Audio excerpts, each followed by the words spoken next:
stand,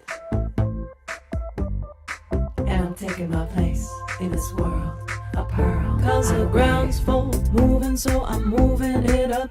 Oh yeah, the ground's full, moving, so I'm moving it up. Everybody's here for something for a short time. Overdue, gonna get mad, gotta go, I'm moving. Well, welcome everyone to our first ever workshop for Lead Her Alliance and our general cohort. So Team Awesome, Team Brave. And we are so excited to have workshop time because as we said in the sessions, we do these sessions and the hosts do some wonderful content delivery and give us so much to take away. But sometimes it's good to have some workshop pieces that we can work with and take action on that are affecting what we're doing today, but also in the future. And I see we have some mentors and hosts on, and I will say this, kudos to you, because I know for a fact, if you were asked for your resume today, the question would be, would it be completely ready the way you want it without doing an all-nighter?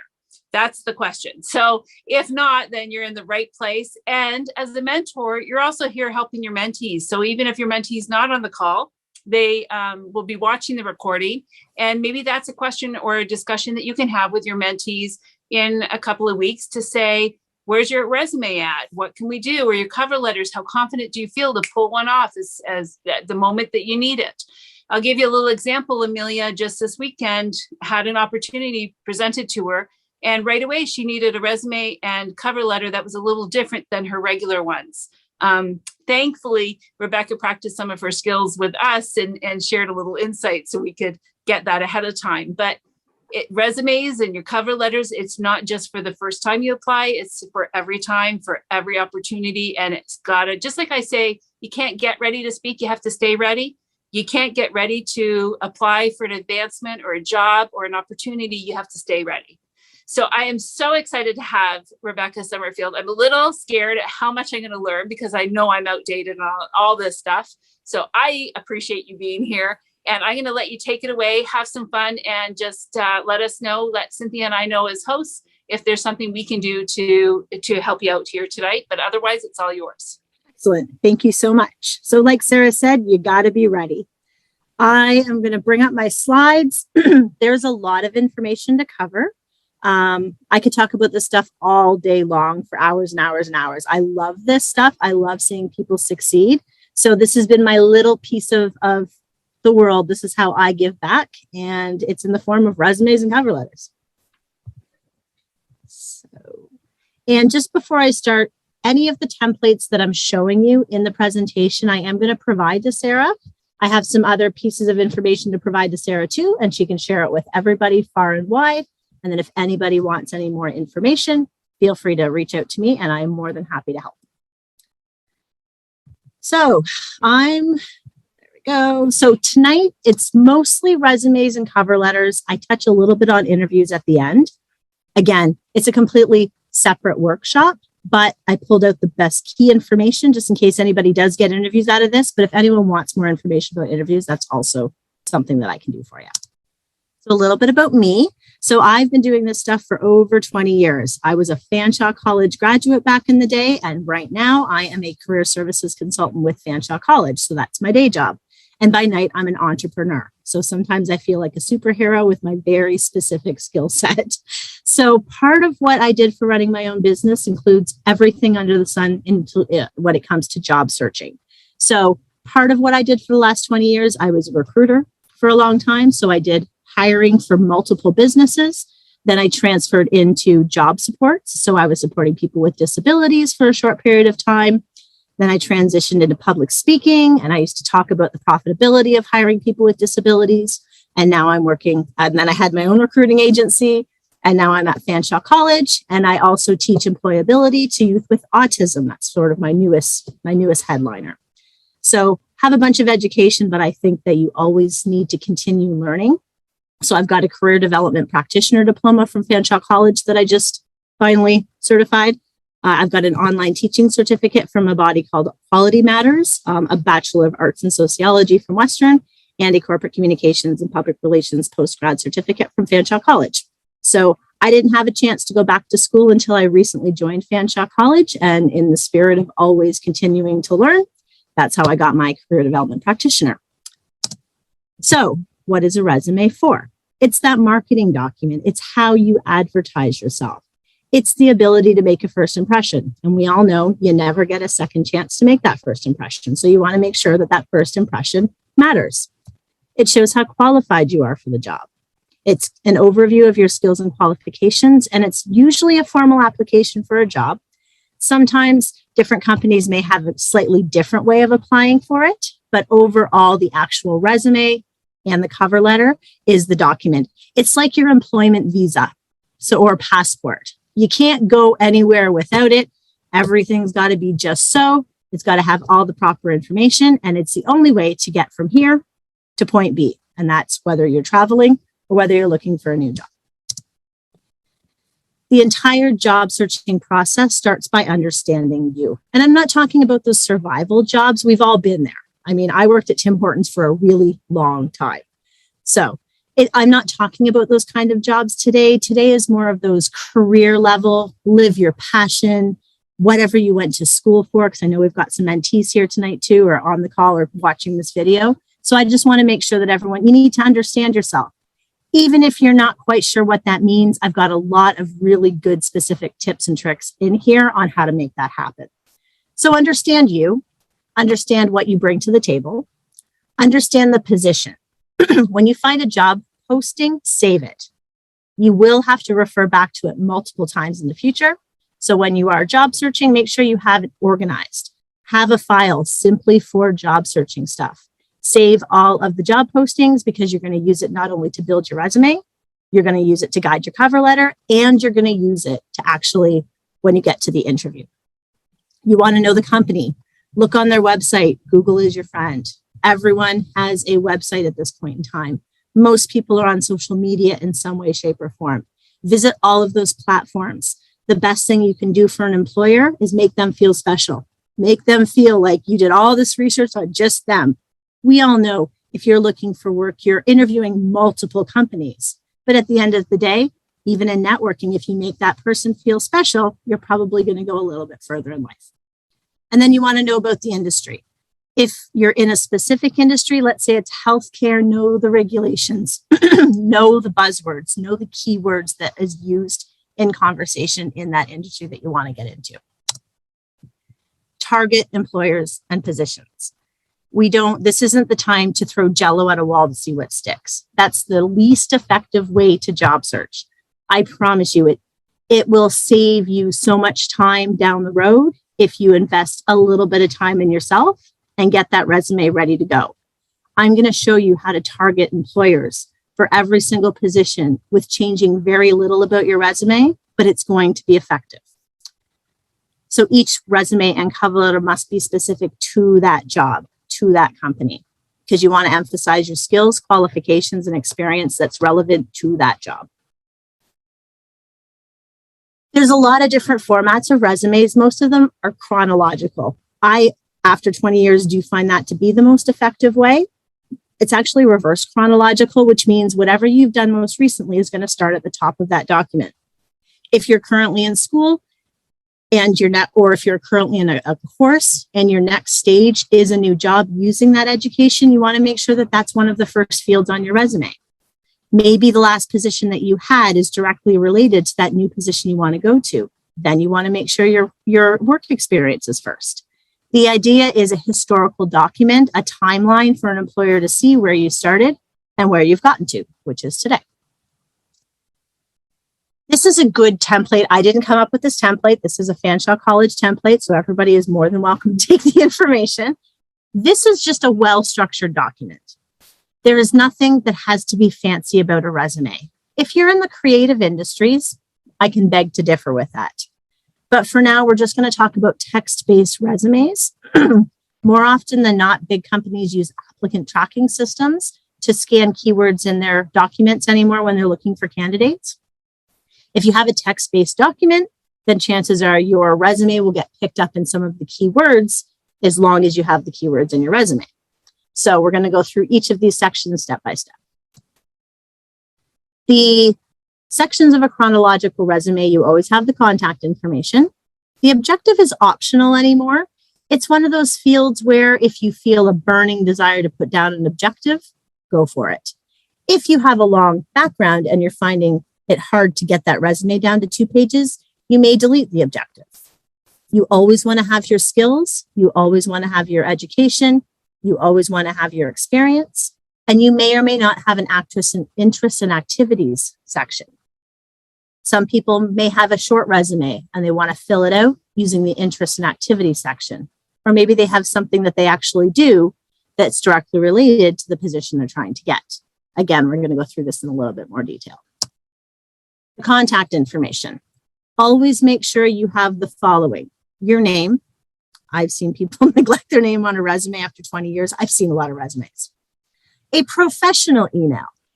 I can't state the fact that it needs to be professional. So as I tell my students, anything relating or referring to things like 420, 69, what have you, it's not the time to be funny and it's not the time to be cute. I generally suggest having your name somewhere in the email address, whether it's Gmail, Hotmail, Outlook, Yahoo, that doesn't matter. You just want to make sure it has a professional sounding. And if you have your name in the email address, it just makes it easier for the employer to find you at a later date. It's a lot of psychology tricks as well. So making sure that your name is in your email just makes it easier to remember you. Have your phone number and make sure it's down there properly. Addresses are optional anymore. Back in the day, we used to mail resumes to each other. Fax resumes is how I started in my career. But you don't have to have the full address anymore. And even with privacy things anymore, do you want your full address on there? Maybe not. But if you're in the city, let's say you're looking for a position that's local, maybe having the city at least on there would do you service. If you're looking to relocate, you may not have your address on there because you want them to not be focused on the fact that you need to relocate. If you have your own website, if you have a good LinkedIn profile, this is the spot to put that as well. Things to avoid would be personal details such as your age, social insurance number, race, photos. I found through working with Fanshawe, Canada is one of the few places in the world that doesn't require a photo on their resume. So I always thought this time, wow, photos are funny on resumes. No, funny photos not on resumes are funny, but that is how we do it here in Canada. Our human rights laws are really tight. You can't hire someone because of what they look like. And you can't not hire somebody because what they look like or what they stand for. So just by taking the photo off the resume, you completely get around that. So if anybody wanted to know why we don't do that, that is why we don't do that. The next section will be either highlight of qualifications or summary of skills, whatever you want to call it. It's the summary of the key skills that are relevant to that job that you're applying for. And this is the time that you're going to have that job posting right beside you throughout the rest of this resume building exercises. Because that is where the words are that you're going to pull from your resume. So when you rebuild a resume, this is the section that is most often going to be changed and is going to be targeting the different employers. Always tell the truth. Do not put down things that your friends have. Do not put down things that you wish you had. You need to put down things that are absolutely factually truthful and things that you've actually done.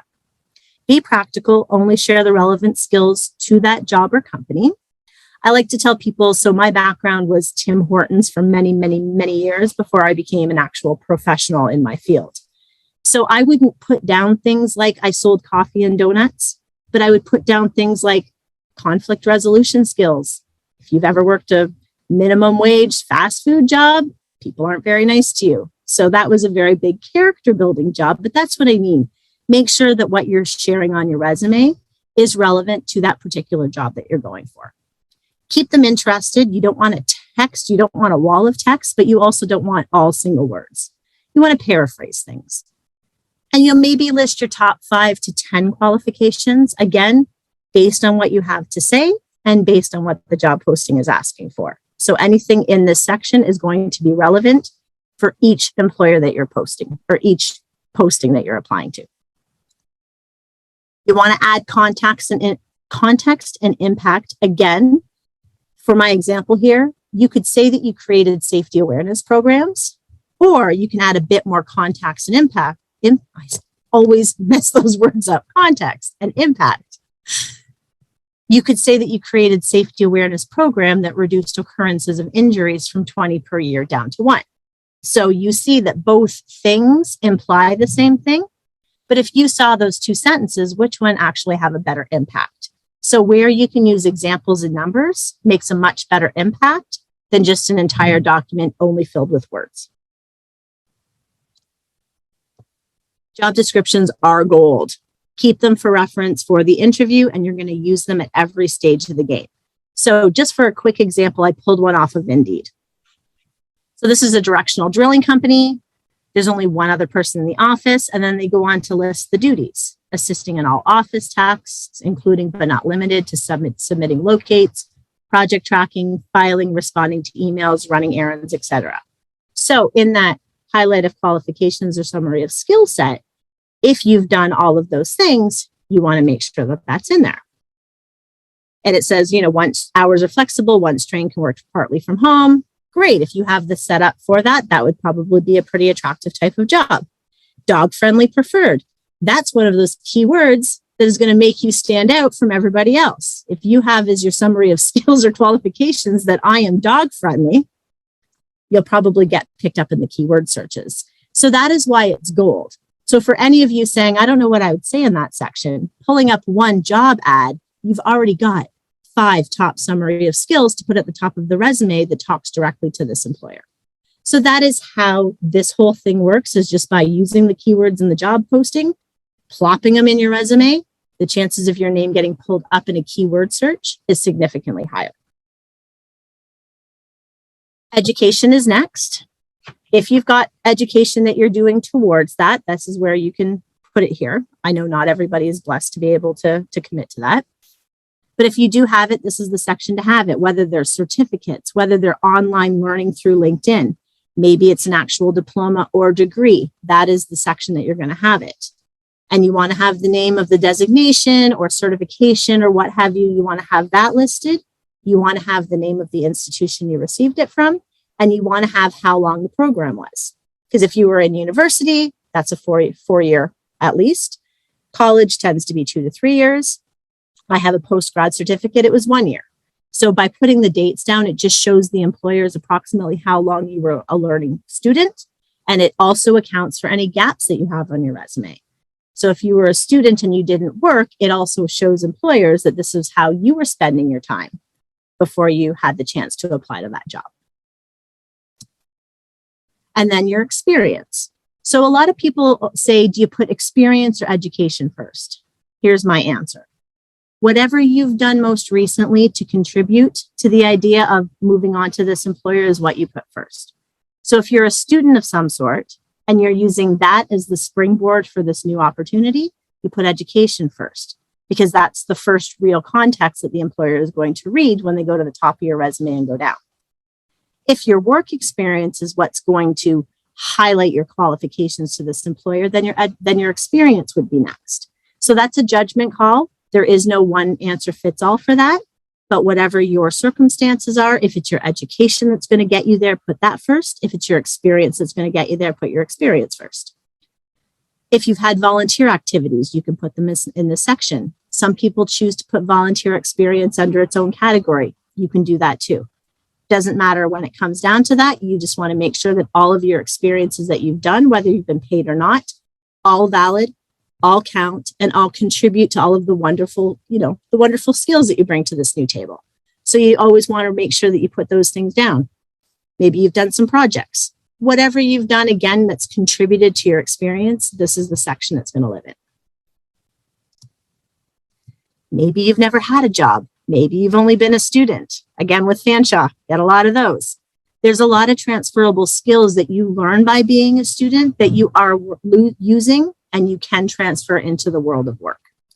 So just things like ability to meet deadlines, time management, presentation skills, what have you. These are skills that people are learning through school, even if they haven't had the chance to have any sort of work experience. So I refuse to think that anyone looking for a job, everyone brings something to the table. And if we think hard enough, everybody can have a really good resume that way. Sometimes we have to be a bit creative, but that's the name of the game. Again, if you have activities and interests, if you don't have a long resume, maybe you want to add this section. Maybe you're doing something that's directly related to the position you want to get into. Maybe you want to put it in here. Maybe you're going for a leadership role and you can list that you are a member of Lead Her Alliance. This would be the sort of section that it would live in. And it would show people that you're connected to your community, that you're trying to give back, that you're social minded, all of those good things that come out of being here in this room with all of these wonderful ladies. That is the area that you can put these things down. So if you're watching this and you're saying, I have nothing to contribute that way, yes, you do. Ultimately, you want to make sure that there are no errors. You don't get a second chance to make a first impression. This is not the time to hope for the best. You want to make sure that everything is proper that's on your resume. So in conclusion for this part, the most important content will be on the first page. So a lot of people, I used to hear employers take about 30 seconds to read your resume. No, they don't. They take about 10 seconds. I'm not exaggerating. I'm not making it up. They scan things, which is why the keywords that you choose are so vitally important to make sure that that's on your documentation. Because when I was a recruiter and I would post a job, I could get 400 resumes pretty quickly. And I didn't get an applicant tracking system. I had to read them all. So you scan for certain keywords and you scan to one pile that's a maybe and you scan to the other pile that's a no. Then once they go back to the maybe pile, they start looking at things more clearly and a lot more detail. So if your important information is on that first page, chances are it's going to be picked up with the eye. If the most important information that you have related to this job posting is buried at the bottom of the second page, chances are that it could get missed. But if it's right front and center on that first page, chances are it'll actually get picked up. Maximum 2 pages for the resume. If it fits comfortably on one page without changing up all the borders, go for it. 1 page is completely acceptable. Don't stretch it to 2 pages. I've seen people do it in like 30 font, and I'm like, no, please don't do that. So 1 page is fine. 2 pages are fine. 3 pages are not fine. That's when we start cutting down. I don't know where the 2-page rule came from. And depending on what you're doing, like if you're applying for certain grad schools, they use CVs instead of resumes. So I'm only talking about resumes and in the context of employment when it comes to this presentation. Bullet points, not paragraphs. Nobody wants to read an entire page. Like they don't want to read a wall of text. And you want to have consistent format and white space. And what that means is if you use 2 spaces between summary of skills and education, you want to use 2 spaces between education and experience. You want to use 2 spaces between experience and whatever's next. And if you use 12-point font for the entire document, don't throw in 14-point in the job duties. But if all of your headers are 14-point, just stick with it. So you can use different sizes. Just make sure that whatever you use is in the same context. So if all of your job duties are 12-point, make them all 12-point. If all of your headers are 14-point, keep all the headers 14-point. If you underline one header, underline them all. If you don't underline one, don't underline them all. So you just want to make sure that it's consistent. And it's just, again, a visual thing. And you want to make sure it looks balanced. If there's huge sections of white space in between, it just doesn't look as balanced of a document and it doesn't look polished, because the idea is to show the employer that you can be polished. You can produce a polished document. Triple check for technical errors, even triple check for spelling errors. Because there are a lot of words out there that things get auto-corrected. And if it gets auto-corrected to another word, sometimes your grammar editor does not pick that thing up. Case in point, I had a student write a resume. They were trying to say the word insight, like they have insight, INSIGHT. They somehow used insight as in INCITE as to like incite riots, but it didn't get picked up because it's a word. So do yourself a favor. Do not rely on software editing things. That's great for the beginning, but make sure that you're at least having 3 other human eyeballs that don't include your own looking at this stuff. Because when you stare at a document for so long, I'm sure we've all done it, things go weird. You start seeing things that aren't there. You start missing things that are there. You don't want to do that with your resume. So once you think that you've got it done well, have 2 other people at least look at it, or 3 people, I always say, but we don't always have that luxury. Just make sure a couple of other people are looking at it, and avoid wrong terminology and repetition. So don't start every job duty with responsible for. It just loses its punch by the 6th time you said responsible for. So change that up a little bit. And if you don't know the proper terminology, look it up and do it properly, or don't use it at all. Because there's nothing more embarrassing than using a word that you don't know what it means and using it improperly, especially on a resume. So that is all about resumes. I'm not going to stop for questions only because all this stuff builds upon itself. And I find that if I stop for questions now, people ask questions that are going to be answered in a couple of slides. So I'm going to go through the whole presentation and then I'll pause for questions because there's usually a couple of questions. And I think that's how I'm going to choose to do this, I think, in this format.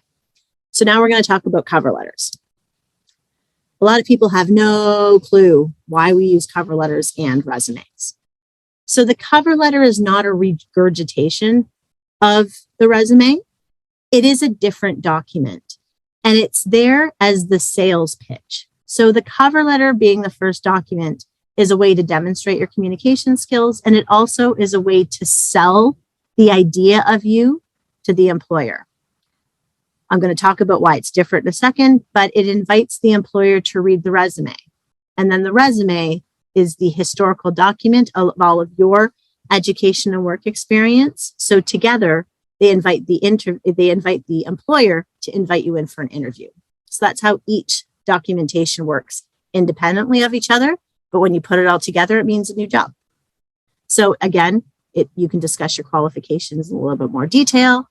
You can explain to them how you understand the job that you're applying for. It always needs to be tailored and always needs to be personalized. You are going to do a new cover letter for each employer that you apply to, but you're no longer applying to 100 employers. You're only going to be choosing a handful of employers to start with. It's well worth your time, well worth your energy, and employers can tell a form letter from an actual well-crafted, thoughtful cover letter. And the cover letters are only 1 page. So here, and again, I'll be providing this to everybody, is the cover letter template.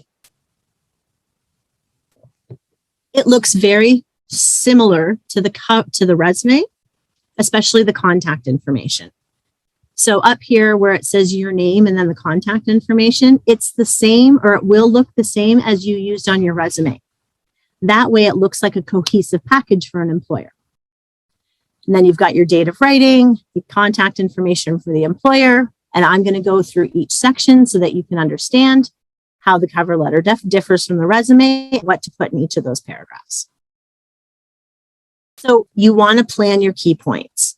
Again, with resumes and cover letters, knowing where you want to go and knowing where you came from is super important. People get lucky and get jobs all the time. But if you're being purposeful in the pursuit of a particular kind of job, if you know what you bring to the table, it's going to make your life a whole lot easier. So employers want to know a few things. They want to know the 5 W's and the 1 H, which is who are you, what you can do for them, when will they see results, where have you learned your skills, what you can do for them, and how you'll help them. So the sections of the cover letter, you've got the contact information, the date, their contact information. Even though we're not mailing it, we still keep the niceties of the letters on the cover letter, the salutation, opening, body, closing, and signature. And again, I'll go through these in detail. This contact information should look identical to the contact information on your resume, which is why I use the same slide, just to kind of hammer that home. Contact information should be the very same as it is on the cover letter with the resume. The address, see, so you'll have the date, which is why you want it to be personalized, and you want to make sure you change that date every time you send it out. The name, if you know the name of the position of the person you're applying to. A lot of times we don't know this, but if you do know it, you can use it. And if you don't know it, just have the name of the organization that you're applying to. You want to make sure that you've got the mailing address of that organization. If you have it, sometimes they're PO boxes. Just put that down, because then at least if there's multiple facilities, the information goes to the proper facility. And then you want to use dear Mr., Mrs., Ms., Doctor, what have you, if you know the person, especially when you're using Miss, because that could, you don't want to be disrespectful. You're better off to go with Ms. if you're absolutely not sure. You can even put something like dear hiring manager or dear human resources if you don't know who you're applying to, because you have to address it to somebody. I like dear hiring manager. I just find it's to one person. I'm not talking to an entire department.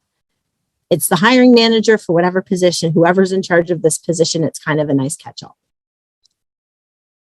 And again, the opening paragraph are going to be who you are. Why are you writing? How did you hear about the job? Employers spend thousands of dollars advertising and hiring for positions. They would like to know where their money is going. So part of helping them is by telling them where you saw the job ad. And again, it helps them keep track of their metrics, and you're doing a little bit of good for them, and it kind of helps the whole process along. What about the company makes you want to work there? There's obviously a reason why you're applying. If you need a job, that you don't want to tell them I just need a job. You want to pick an actual reason why you want to work for them and not their competitor. And then just give some key skills. So the opening paragraph should introduce you and your intentions. It's kind of like an elevator pitch. For those of you, if you don't know that term, it's that 30-second spiel that you can tell anyone, anywhere, what you stand for and what you're looking for and what you bring to the table. If anybody wants some information on elevator pitches, I have that in abundance as well. But you could say, my name is Rebecca. I am currently a Fanshawe College student in this program. I saw this position on Indeed. I've heard great things about your company, and I would love to contribute to the bottom line. I would love to contribute to the exceptional service of your customers, whatever you want to say, whatever the reason why. And that kind of invites them to read the rest of the cover letter. The body of the cover letter is going to be between 1 and 3 other paragraphs. Again, you've only got 1 page. You want to make sure it's balanced. You want to tell them just enough information for them to invite them to read the resume. Again, staying with 1 page. So if you mention your education, maybe your education is the reason why you're applying to this job, you'll have one about your education in one of the paragraphs. Maybe you've got some other skills that come to the table and you want to talk about one particular example that inspired you to apply to that position. Those are the sort of things you talk about on the cover letter. You're not going to talk about your 10 years of experience in your 6 different jobs, because that's what the resume tells. You just want to highlight those really specific things that make you stand out and make you a good candidate for that position. A lot of people don't like to brag. This is the time to brag on yourself, because if you're not going to brag about yourself and your accomplishments, how is an employer going to know that you're there? So it's not bragging, it's spreading your goodness to future employers, I guess is how I like to say it. So that is the things that you're going to talk about. Or maybe you learned that really specific skill set with some really specific example. That's what you're going to talk about in the body of the cover letter. Or maybe you have a chance to show off your research. I noticed on your website that you do this. I had an experience doing this too. So you can be creative in this section. The resume tends to be more of that accurate representation of what you've done, where the cover letter does give you that chance to show your creative side. And it gives you a chance to show off your communication skills as well. And then the closing.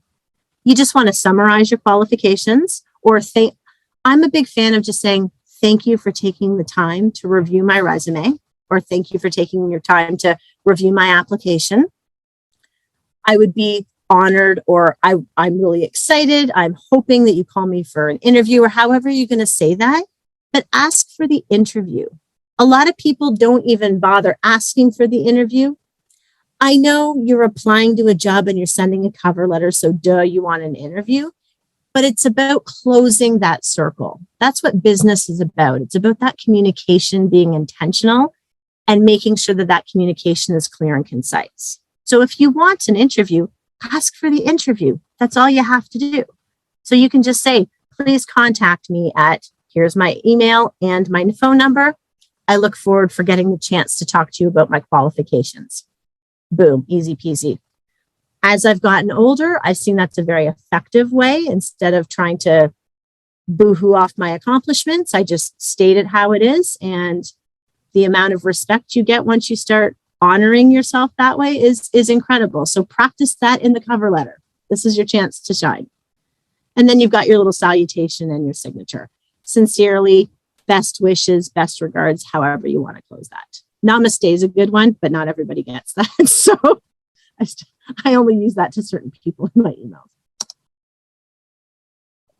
Really, you want to stand out in that crowd of applications.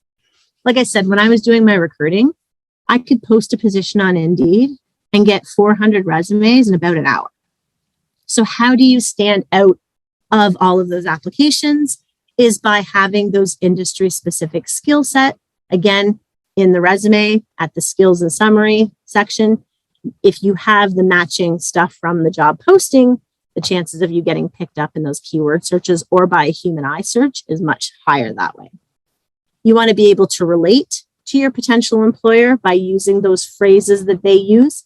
You can see 3 different companies advertising for the same kind of role and have 3 completely different qualifications or 3 different ways of saying the same thing.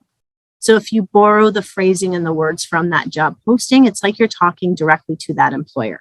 It's powerful and it's a revolutionary way of doing this, but it's so effective for the people that believe in doing it that way. It draws attention to your qualifications by having a really well-structured resume. You want to focus on those skills in the job posting, give examples, and check for errors. There is no magic way of doing this stuff, but it's a very effective system if you follow the steps. I have a bad habit of rushing through things, but when I took the time to do the resumes this way, things started happening. And I work with thousands of job seekers every single year for like the past 20 years. And I promise you this stuff works if you do the work up front. And when I said do the work up front, you can knock this out in a couple of hours, but it's a commitment to you and it's an investment in your own future. So I think that you're well worth doing it. So I hope that you take this information and apply it to your resumes. Now, a little bit about interviews, because I knew I wasn't going to have a whole lot of time to whiz through that. So a couple of slides just on interviews, because if you do what I said in the cover letter and the resume, chances are you're going to land right here in the interview stage. Interviews are scary. I think they're kind of designed to be. Interviews are terrifying. I hadn't had an interview in a long time until I came to Fanshawe, and I had been interviewing people for a really long time. Being on the other side of the desk is nerve-wracking, but the best weapon against that is by being prepared. So here's just a snapshot of the type of interview questions that you can expect in a professional level interview anymore. So you've got the organizational fit question. So do you fit? Because I'm sure we've all worked in places where if you don't feel like you fit within the culture of the place that you're working for, you're not going to be there very long. I had a job that I thought I was going to love. I couldn't stand the culture. It was a very toxic environment. So even though it paid well and it sounded great, it was an awful place to work. I've worked for some really low-paying nonprofits whose people are just amazing. And if I could have afforded to work there forever, I certainly would have. So the fit is so important. I actually think the fit is more important than what you bring to the table. Because if you fit, you can learn anything. But if you don't fit, you can't force that square peg in that round hole. It is what it is. You just got to find your people. So the organizational fit questions allow people to get to know who you are. So like the tell me about yourself question, that's a really good organizational fit question. It allows them to see your compatibility with their workplace. It allows you to share your passion and knowledge about the organization as well. Or when they say, why are you applying to this job? They're wanting to know what inspired you to apply to the job. If you sit back and say, well, I needed a job and I saw you had an opening, not as good as I heard about your company. I see in the news that you guys are doing this. I want to be a part of that. Then you've got the qualification-based questions on can you do the job? Do you have the industry knowledge? Do you have the industry education? Do you have the experience? Do you have the capability to learn it? It's often focused more on the course-based skills. So What did you learn in school? What did you learn in your last role? It's a lot of your experience. And if you haven't had a chance to have that experience, can they assess if you can learn it or not? Because everyone's got to start somewhere. We all started somewhere. So us mentors who've had careers now, we all started somewhere. So mentees, I just want to say, you may feel like you don't bring anything to the table and nothing's ever going to change. I promise you that one phone call is going to change everything, and then you're off to the races. And this is the sort of stuff that's going to help you get there. And then the behavioral-based questions of will you can do it. So past behavior is a really great indicator of future behavior. And that's what the whole behavioral-based questions are all about. If you've done it in the past, chances are you're going to do it in the future. Or if you did it in the past, you fell on your ass and you learned really well, you're going to change the way you do it. So let's say you've had something in your past that you didn't deal with the situation then as you would now. If that question comes up in an interview, we all feel bad talking about things that we've failed at. But I always say failing is a learning opportunity. So you can say, yeah, you know what? I didn't do so well back then because I didn't know any better. But after that happened, I took the chance to figure out, or I took the chance to learn, or I, reached out to friends or what have you. And if that situation presented itself today, here is how I would actually deal with it. It's a really effective way of showing employers that you do have the capability of growth. And if we've never failed, how are we going to grow? I know I've learned the best with some of the, the major failings that I've had in my life, but you couple that with some successes and you start to feel that life is pretty okay. So those are the three kinds of questions you can expect to be asked. If it's a really technical job, they may have a little project for you to work on, or they may have a presentation for you to do. But these are the sort of verbal interview questions that you can be expect to be asked when you're in an interview. And then when it gets to the end of the interview and they say, do you have any questions? Don't say no. You want to make sure you have some really good questions to ask them. Interviews, if it makes you feel better, you can just think about it. It's a conversation between you and someone you may want to work for. Because we all think that when you're interviewing, yeah, the employers have the power, but remember going back to the fit. If you're not feeling it in the interview, you may not feel it when you're working there. So it's just as important for you to interview them very professionally as it is for them to be interviewing you. So things that you can ask them would be, what are some of the challenges your organization faces? What does an average day look like for this role? Can you please describe the culture of the office? I like the question, why do you like working for the company? That can be a gold mine of information. And if they, dodge the question, that can also be a gold mine of information. If they can't think of a single thing that they love about working for where they're working, that's probably a big red flag. And I think back to the toxic workforce that I worked for once upon a time ago. I was feeling it back then, but I needed the job so badly that I took it anyway. I didn't have a choice at that point in time. But just remember, going with your gut, especially when you're interviewing places, does go a long way. So you're allowed to ask them those questions. Don't ask things like rate of pay, not at the beginning. That's the question that kind of once they get to know you and once you're going further into the process, that is definitely the next question. But in these initial interviews, you really want to get to know what they're all about, and asking these sort of questions is completely within your rights. And then after the interview, the art of the thank you letter has been lost. I have received a few thank you letters over the years, and I've kept every single one of them because I adore receiving handwritten thank you cards. Emails are powerful and great, but if you can do a little handwritten thank you note, you can get them for 50 cents, a dollar. I know Dollarama is not only just $1 anymore, but still. You can get like 5 of them for $2. It's really not too bad to invest in this sort of stuff. So if you can take the chance to just write a quick little handwritten letter just saying thank you for your time, say something memorable that you talked about in the interview to help them remember you, restate that interest, just say thank you for your time, blah, blah, blah. Here's the example. I just want to say how excited I was to meet you, and I really look forward to your decision. People are always like, how far, when do I follow up? It depends. But another good question at the end of the interview to ask is, when can I expect to hear a decision? That way you've got a soft marker in the future. So if they say, oh, we're swamped this week, we're not going to get to a decision until at least next week, then you give them until at least the end of the next week. So I always say, whatever day they said, give them 48 hours, because you just don't know what else is going on behind the desk that has nothing to do with you. I know we're all anxious. When you're interviewing, the interview is way more important to you than it is to them. Even though they need to hire someone, they are not as invested in your success at that point in time as you are in your own success. So even though you're really anxious and excited to hear back, you got to give them that grace period.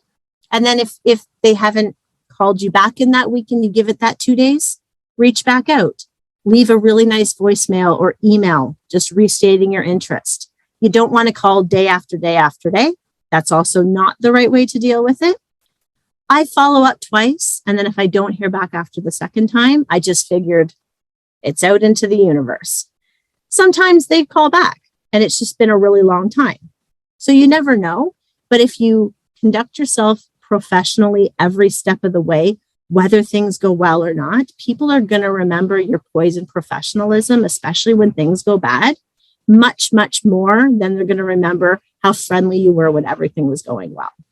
So even if they call you back and they say, unfortunately, we're going another way, you take that in stride, you thank them for the opportunity, you ask if you can stay in touch, and you say, please remember me in the future. I've gotten jobs that I didn't get the first time around based on something happened with that person and they didn't work out and they've reached back out to me.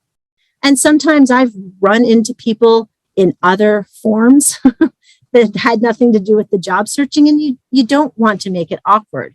You always want to represent the very best version of yourself, no matter what's going on.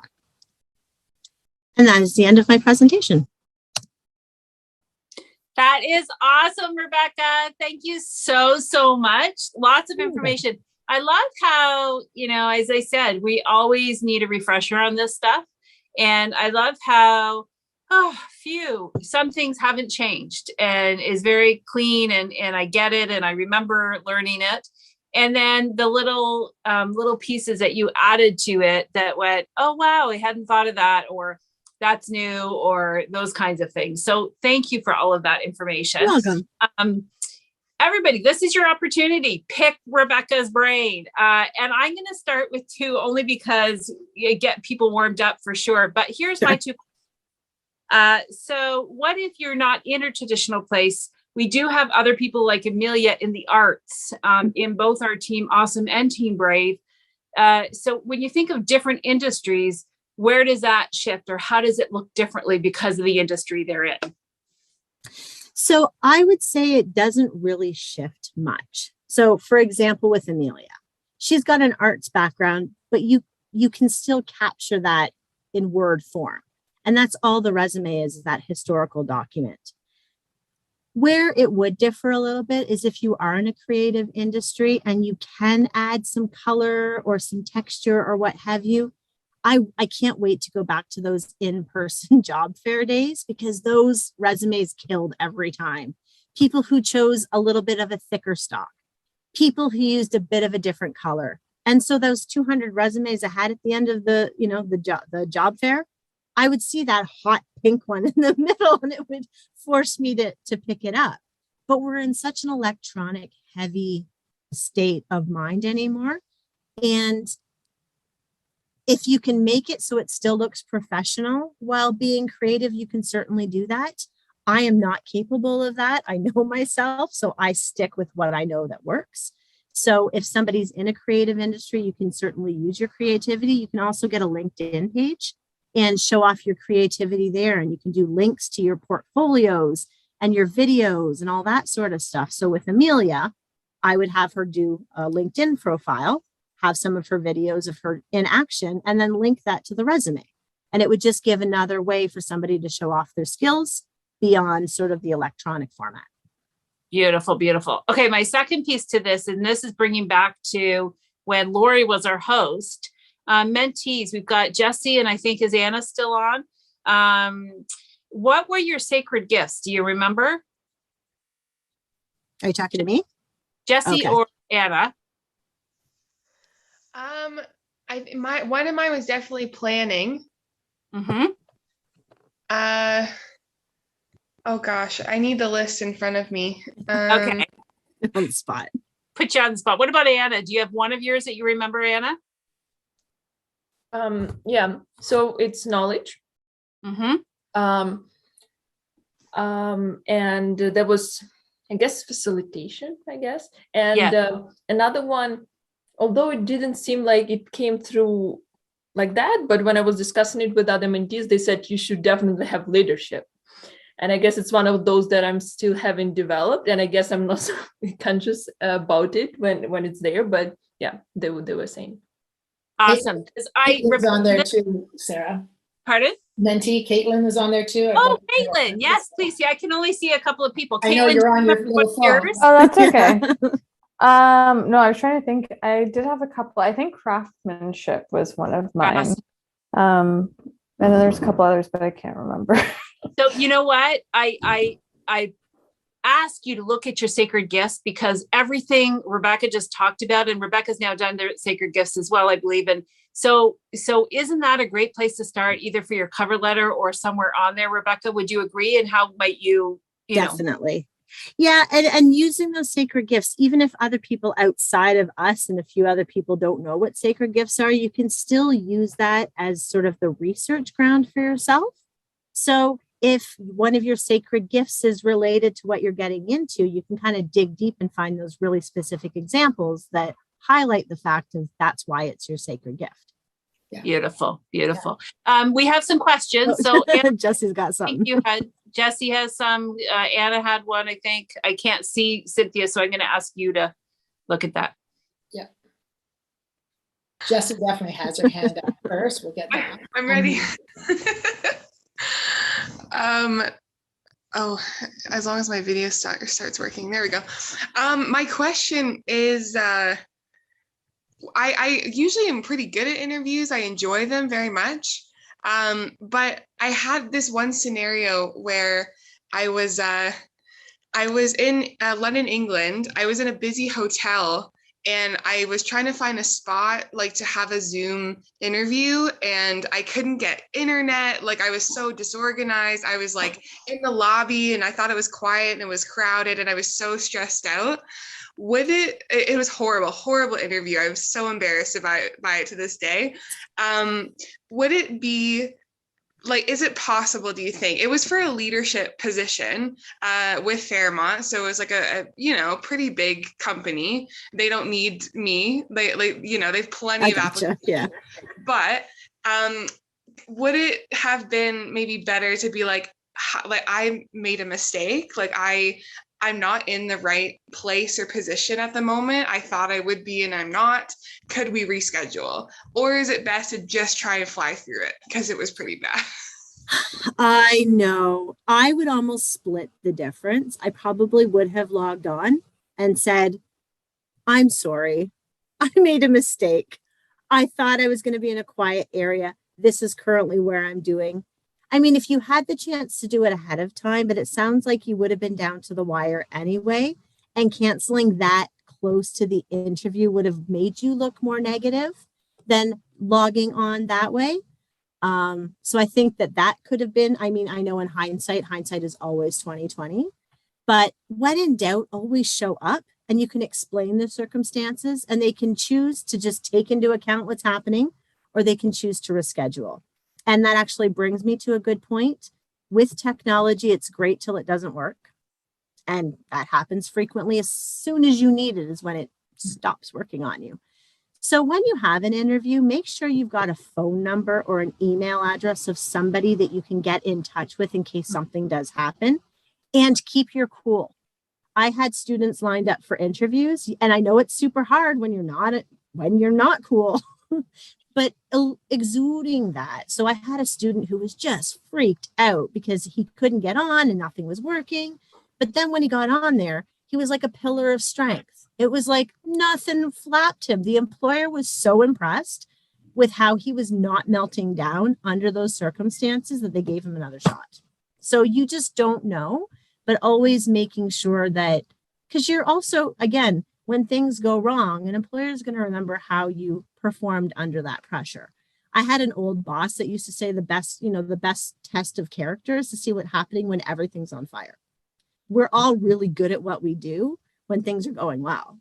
It's as soon as things fall apart, that's when you see how someone is really built of.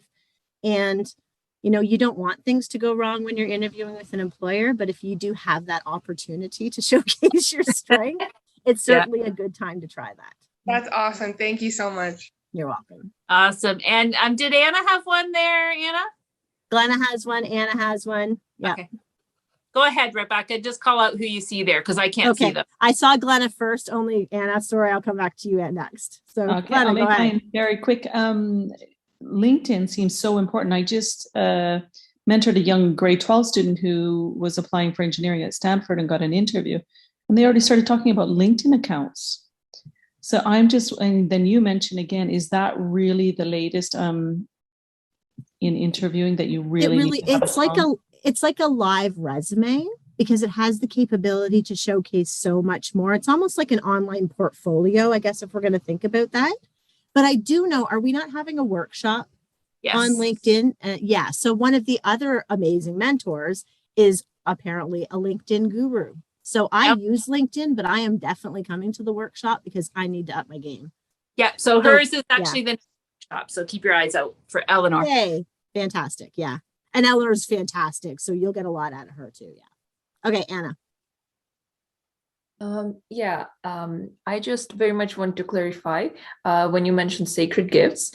So definitely sacred gifts are helpful for us to understand, like, for career and so many other things. But I think I missed kind of, what did you mean when using it specifically for the resume? Do you mean like literally mentioning somewhere there in the resume that these are my sacred gifts in case that person is familiar with this type of personality? Yeah, no, and I'm glad you asked for clarification. So, and I was meaning it. I probably wasn't clear on the cover letter when you have a chance to showcase things.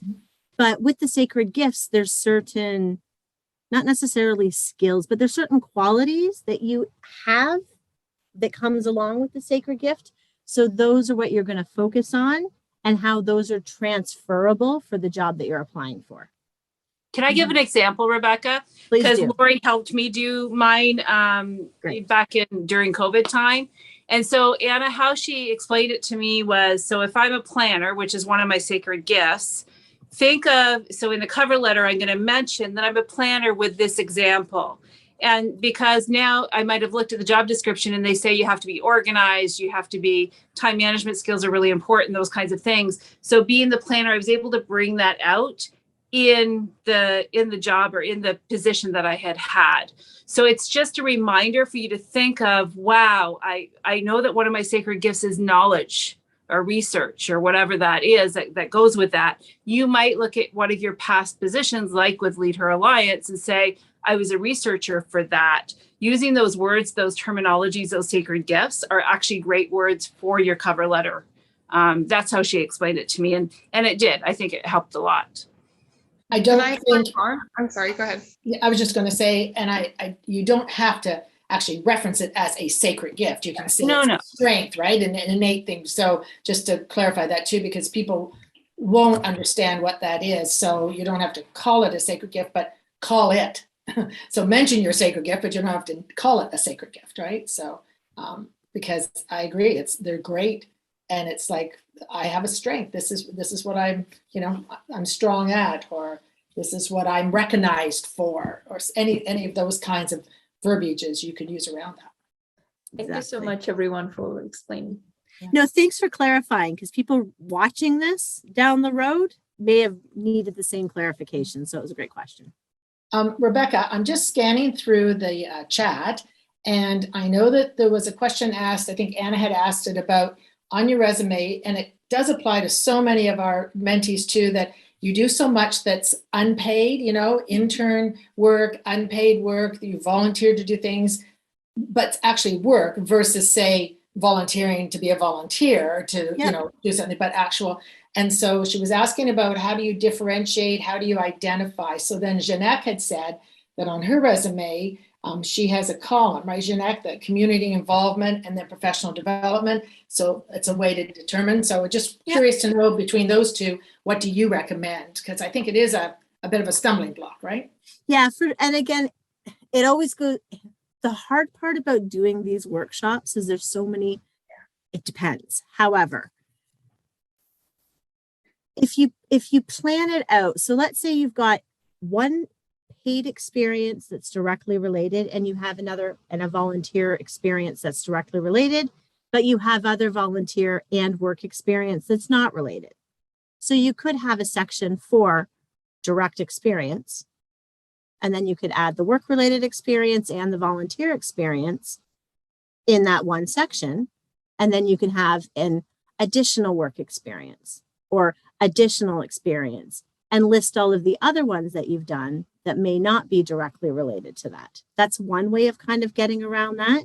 Or maybe you're very community minded and you volunteer a lot. So maybe you're going to have a volunteer section. But let's say you've had one volunteer job and one work job. You don't have to have, you can call them all experience. I would just probably put volunteer as part of the title for when you were doing the volunteering, or maybe it was a work experience, maybe it was an internship. If it was a co-op internship placement work experience, call it that, because employers are pretty familiar with what those mean, and it is different than volunteering for volunteering's sake. So if you're in that situation and you're a student and it's a project or a volunteer or what have you, if it's directly related, you can call it direct experience, or you can just put it under those titles as well.